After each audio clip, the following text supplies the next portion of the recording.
अगर आप मार्केट में अपने लिए पहली गाड़ी ढूंढ रहे हो, बाइक से कार में अपग्रेड करना चाहते हो, तो ये गाड़ी आपके लिए काफी अच्छा ऑप्शन हो सकती है, क्योंकि इसमें आपको काफी अच्छे फीचर्स मिलते हैं, स्पेस एक कॉम्पैक्ट कार के हिसाब से काफी अच्छा है और डिजाइन भी आपको इसका अच्छा लगेगा। Welcome everyone to the 2026 Renault Kwid. Interesting बात यह है कि इस फेसलिफ्ट के साथ रेनो ने क्विड में इतने मेजर चेंजेस नहीं किए हैं, लेकिन प्राइसेस उनमें चेंजेस हुए हैं और अब आपको इसमें सिर्फ 2 ही वेरिएंट्स मिलते हैं। तो इसके एक्स-शोरूम प्राइसेस एवोल्यूशन के लिए शुरू होते हैं 4,53,000 रुपीज से और इस क्लाइंबर वेरिएंट के लिए शुरू होते हैं 5,15,000 रुपीज से। लेकिन यहाँ पे एक और इंटरेस्टिंग बात है कि अगर आप इस क्लाइंबर वेरिएंट को ऑनलाइन बुक करते हो तो आपको 15,000 रुपए का डिस्काउंट मिलेगा। फर्दरमोर अगर आप सीएनजी ऑप्ट करना चाहते हो तो आप डीलरशिप लेवल पे लगवा सकते हो, जिसके लिए आपको 70,000 रुपीज एक्स्ट्रा पे करने पड़ेंगे। और अब जल्दी से मैं आपको इसका क्विक वॉक अराउंड देता हूँ। और आइए वॉक अराउंड शुरू करते हैं। यहाँ डिज़ाइन की बात करके और फ्रंट से स्टार्ट करते हैं। तो जैसा मैंने मेंशन किया कि आपको इतने मेजर चेंजेस देखने को नहीं मिलेंगे, लेकिन हाँ, जो लोगोज हैं वो चेंज हो चुके हैं। तो यहाँ फ्रंट में अब आपको नया रेनो लोगो मिल रहा है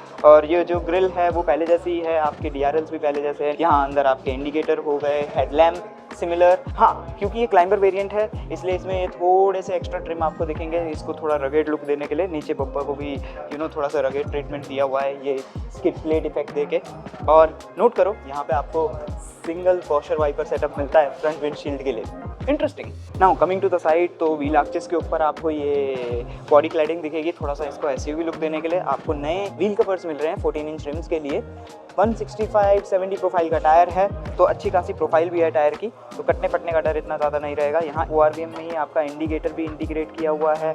यहाँ थोड़ा सा साइड में आपको प्रोटेक्शन दी हुई है। नॉर्मल वाले डोर हैंडल्स, काफ़ी टाइम हो गया इनको देखे हुए, और यहाँ पे आपको किसी तरह की पैसिव एंट्री नहीं मिलती है। लॉक अनलॉक जरूर मिलता है की में, और नॉर्मल अगर आपको चाबी से बंद करना है तो वो ऑप्शन भी है आपके पास। व्हील पिलर को ब्लैक आउट किया हुआ है, ऊपर आपको रूफ रेज भी मिल रही है, अगेन थोड़ा सा इसको SUV वाला लुक देने के लिए। और हाँ, क्योंकि क्लाइंबर वेरिएंट है तो यहाँ पे मेंशन भी किया हुआ है, क्लाइंबर की बैजिक भी है। अब क्विकली आपको इसके डायमेंशंस के बारे में बता देता हूँ, जो कि ओवरऑल अगर आप काउंट करो तो ऑल्टो K10 से बड़े हैं। इसका व्हील बेस भी ऑल्टो K10 से ज़्यादा है। 184 mm की इसमें आपको ग्राउंड क्लियरेंस मिलती है, तो नीचे कहीं लगने वगने की भी टेंशन आपको नहीं रहेगी। उसके अलावा एक और कंपटीशन जो इसका हो सकता है एस्प्रेसो, उससे भी ये डायमेंशन वाइज कहीं ना कहीं हर चीज़ में बड़ी है, अपार्ट फ्रॉम द हाइट, क्योंकि एस्प्रेसो की हाइट थोड़ी ज़्यादा है। Now coming to the rear profile, जो मोर और लेस पहले जैसी है। सिमिलरली आपका टेल लैम्प सेटअप है ऑलमोस्ट, बट यहाँ पे अब आपको नया लोगो मिल रहा है, और लोगो में देखिए नाइसली इंटीग्रेटेड है आपका रियर व्यू कैमरा, और नीचे यहाँ क्विड की बैजिंग है। अब इस कैमरे को लेके एक चीज़ आपको ध्यान रखनी पड़ेगी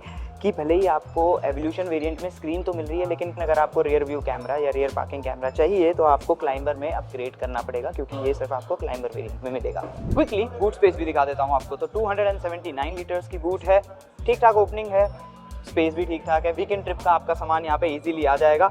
और हाँ, इसमें आपको CNG एज एन ऑप्शन भी मिलता है, जो आप रेट्रोफिट करवा सकते हो डीलरशिप लेवल पे।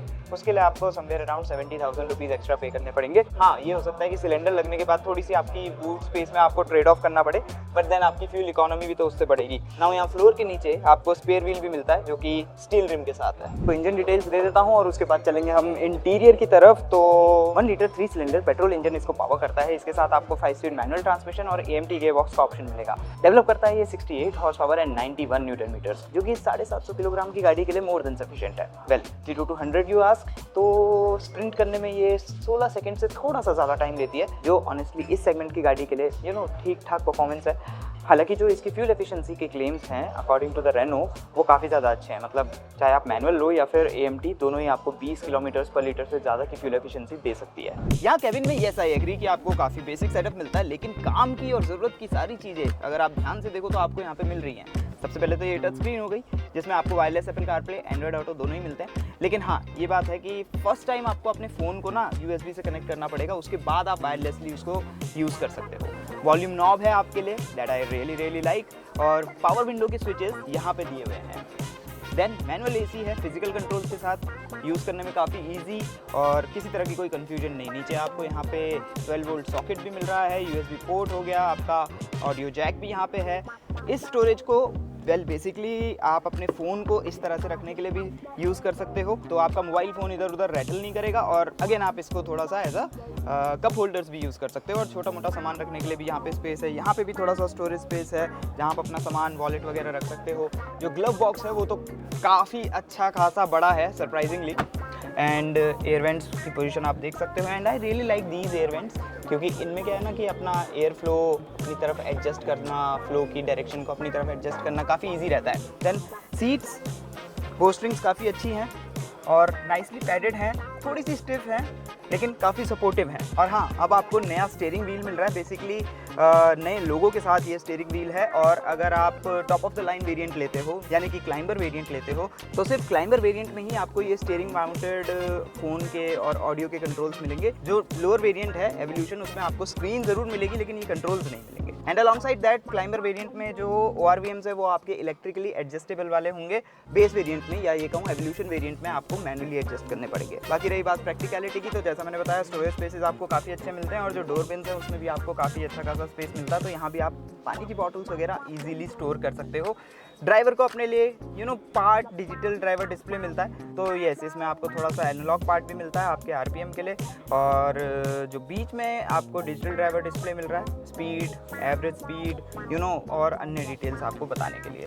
सो यस, एक एंट्री लेवल कार के हिसाब से, बजट कार के हिसाब से इसमें फीचर्स आपको एक्चुअली काफ़ी अच्छे लगेंगे। Now coming to the second row, तो यहाँ पे मुझे जो स्पेस है वो एक्चुअली ठीक ठाक लगा। हाँ, हेडरूम थोड़ा सा टाइट है बट उसके अलावा नी रूम आपको अच्छा मिलता है, लेग रूम भी अच्छा है, अंडर थाई सपोर्ट भी अच्छा है और सीट की जो विड्थ है वो भी ठीक ठाक है। तो यहाँ पे 3 लोग भी एडजस्ट कर सकते हैं और तीनों ही पैसेंजर्स को अपनी 3 पॉइंट सीट बेल्ट भी मिलती है। ये है इसमें मिलने वाले फीचर्स की लिस्ट जो कि आप पॉज करके नोट कर सकते हैं, और ये है इसमें मिलने वाले सेफ्टी फीचर्स की लिस्ट जिसमें आप नोट करोगे कि अगर आप क्लाइंबर वेरिएंट लेते हो तो उसमें आपको 6 एयरबैग्स मिलते हैं, लेकिन अगर आप एवोल्यूशन लोगे तो उसमें आपको 6 एयरबैग्स नहीं मिलते हैं। Let us know in the comment section कि आपको 2026 रेनो क्विड कैसी लगी और क्या आप क्विड को अपनी एज अ फर्स्ट कार लेना पसंद करेंगे। इसके ऊपर भी अपने थॉट्स जरूर शेयर करिएगा। Thanks for watching. वीडियो अच्छी लगी है तो लाइक करना मत भूलिएगा और सब्सक्राइब भी कर लीजिए। सी यू नेक्स्ट टाइम।